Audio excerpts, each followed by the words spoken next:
Hey guys, welcome back to Ramamani Vibes. என்னடா different ஆம்பியன்ஸ்னு பார்க்குறீங்களா? நம்ம வந்து தர்மபுரிக்கு வந்தாச்சு. ஸோ தர்மபுரியில் தான் இருக்கேன். அத்தை வந்து மீன் குழம்பு சமைக்க போகிறாங்க. என்ன மீன்னா என்ன மீன் அத்தை? சப்பாரி. சப்பாரி மீன். ஸோ பாருங்கள் எப்படி வாஷ் பண்ணிகிட்ருக்காங்கன்னு சொல்லிட்டு. ஸோ அதை பற்றின விலாக் தான் பார்க்க போகிறோம். மீன் குழம்பு எப்படி சமைக்க போகிறாங்க அத்தை அப்படிங்கிறது தான் பார்க்க போகிறோம். வாங்க வீடியோக்குள்ளே போகலாம்.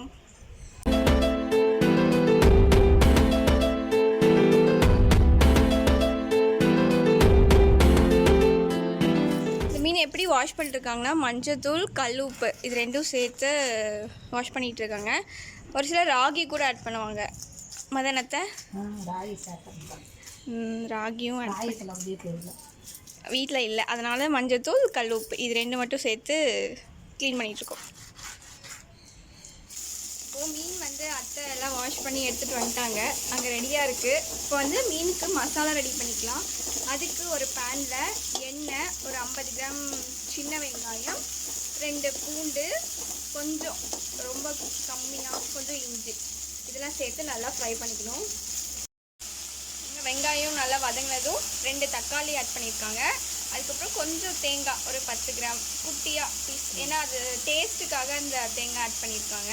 இது நல்லா ஃப்ரை ஆகட்டும், நல்லா வதக்கிக்கலாம். அத்தை வந்து மீன் குழம்பு செய்கிறதுல ரொம்ப எக்ஸ்பெக்ட், டேஸ்ட்டு நல்லாயிருக்கும். ஸோ நீங்களும் அதே மாதிரி ட்ரை பண்ணி பாருங்கள்.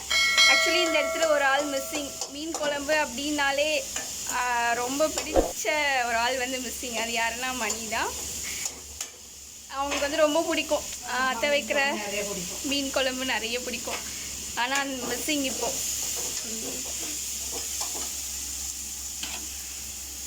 மசாலா ரெடி ஆகிடுச்சு. இப்போ வந்து இதை நம்ம பேஸ்ட் மாதிரி நல்லா அரைச்சி எடுத்துக்கலாம். இந்த மாதிரி நல்லா ஃபைன் பேஸ்ட்டாக நம்ம அரைச்சி எடுத்துக்கணும். வாங்க இப்போ குழம்பு எப்படி செய்கிறதுன்னு பார்த்துடலாம். ஒரு பேனில் 50 ml எண்ணெய், 50 ml ஆயில் ஊற்றிக்கோங்க. ஏன்னா ஆயில் நிறைய இருந்தால் கொஞ்சம் நல்லாயிருக்கும். ஸோ அதுக்காக ஒரு ஸ்பூனு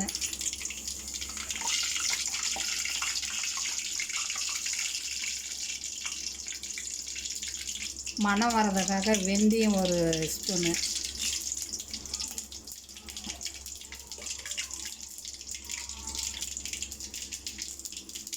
கருவேப்பிலை கொஞ்சம்,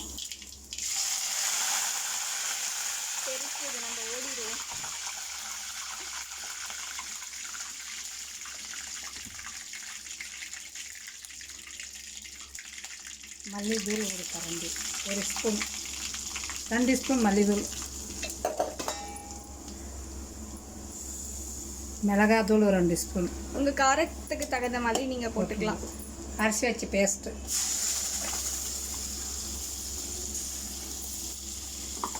நம்ம வதக்கும் போது வெங்காயம் போட்டு வதக்கும் போது மசாலா எதுவும் ஆட் பண்ணக்கூடாது. ஜஸ்ட் அதை மட்டும் ஃப்ரை பண்ணி பேஸ்ட் அரைச்சி எடுத்துக்கணும். ஆயிலில் ஃப்ரை பண்ணும் போது தான் எல்லா மசாலாவும் நம்ம ஆட் பண்ணணும். டேஸ்ட் நல்லா வரும்.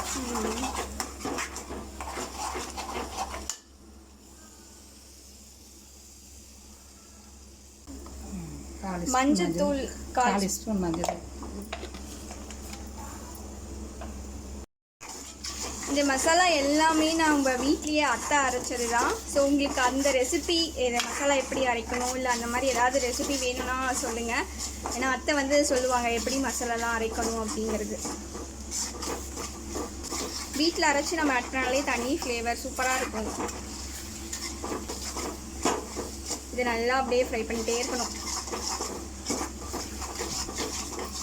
அடுத்து நமக்கு மீன் குழம்புக்கு ரொம்ப முக்கியமான பொருள் என்னென்னா புளி. வந்து 2 லெமன் சைஸ் புளி, நார்மல் லெமன் சைஸ் புளி எடுத்து நல்லா கரைச்சிக்கணும். கரைச்சி அதில் ஆட் பண்ணணும். ஆட் பண்ணி நல்லா புளிப்பு இது போகிற வரைக்கும் குழம்பு ரெடி பண்ணணும்.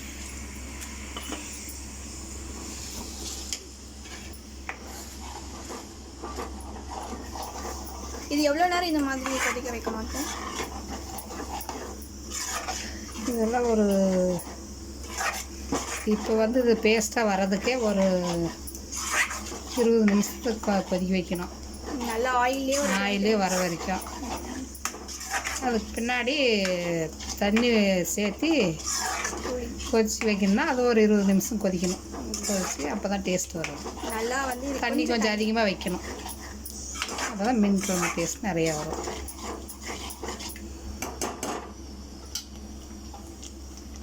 ஸோ இது நல்லா கொதிக்கட்டும், அதுக்கப்புறம் பார்ப்போம்.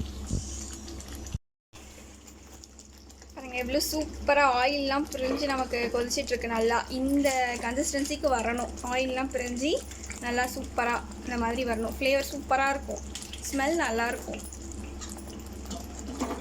இந்த அளவுக்கு இருக்கணும். இன்னும் நல்லா கொதிக்கட்டும். நம்ம குழம்பு எப்படி கொதிச்சிட்ருக்கு பார்த்தீங்களா? சூப்பராக இந்த கலருக்கு வரணும். கொதிச்சு எல்லாம் ஃபோன் மேலே தெரிச்சு விழுகுது. ஸோ கொஞ்சம் நம்ம தூரமாகவே எடுப்போம். இந்த அளவுக்கு நல்லா கொதிக்கணும். நல்ல கலர் சேஞ்ச் ஆகிருக்கு பார்த்தீங்களா? ஸோ இந்த ஃப்ளேவருக்கு வரணும், நல்லா கொதிக்கணும். அடுத்து நம்ம மீன் போடும்போது பார்ப்போம். தேவையான அளவு தண்ணி ஆட் பண்ணிவிட்டு நல்லா கொதிக்க வச்சுட்டு நல்லா கொதிக்கணும். இந்த அளவுக்கு நல்லா கொதிக்கும் போது மல்லி இலையும் இதுலேயே ஆட் பண்ணிக்கணும். ஏன்னா கொதிக்கும் போது நல்லா ஸ்மெல் அந்த வாசம் நல்லாயிருக்கும் அப்படிங்கிறதுக்காக கொதிச்சிட்டு இருக்கும் போதே மல்லி இலை கொஞ்சம் ஆட் பண்ணிக்கலாம். இந்த ஸ்டேஜில் தேவையான அளவு உப்பு ஆட் பண்ணிவிட்டு உப்பெல்லாம் சரியாக இருக்கான்னு செக் பண்ணிக்கோங்க.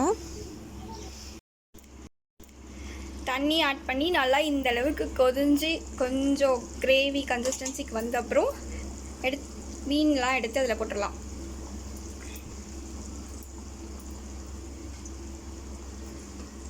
ஓகே, அவ்வளோதான். இது எவ்வளோ நேரம் இது உள்ள கொதிக்கணும்? 10 நிமிஷம் 5 நிமிஷம் 5 to 10 மினிட்ஸ்க்குள்ளே நல்ல இதான ஒன்றாக. ஸோ இந்த மீன் குழம்பு ரெசிபி கண்டிப்பாக நீங்களும் ட்ரை பண்ணி பாருங்கள். ரொம்ப சூப்பராக இருக்கும். ஏன்னா அத்தை சமைச்ச மாதிரி அப்படியே ஃபுல்லாக செஞ்சு பாருங்கள். ரொம்ப சூப்பராக இருக்கும், டேஸ்ட்டு நல்லாயிருக்கும். ஸோ கண்டிப்பாக இந்த வீடியோ உங்களுக்கு பிடிச்சிருக்குன்னு நினைக்கிறேன். இந்த வீடியோ பிடிச்சிருந்தா லைக் பண்ணுங்கள், ஷேர் பண்ணுங்கள், சப்ஸ்கிரைப் பண்ணிக்கோங்க. பக்கத்தில் இருக்க பெல் ஐக்கானை கிளிக் பண்ணிக்கோங்க. அப்போ தான் நாங்கள் போடுற வீடியோஸ் எல்லாமே கண்டினியூஸாக உங்களுக்கு நோட்டிஃபிகேஷனில் வரும். ஸோ அடுத்து ஏதாவது உங்களுக்கு ரெசிபி வேணும், எந்த மாதிரி வீடியோஸ் வேணும் அப்படின்ட்டு கண்டிப்பாக சொல்லுங்கள். ஸோ அத்தை வந்து நமக்காக ரெடி பண்ணி கொடுக்குறோம், செஞ்சு கொடுப்பாங்க. எப்படி செய்கிறதுன்ட்டு எல்லாமே சொல்லுவாங்க டீட்டெயிலாக. ஸோ ஓகே, பாய் பாய். பாய் சொல்லுங்கள். பாய்.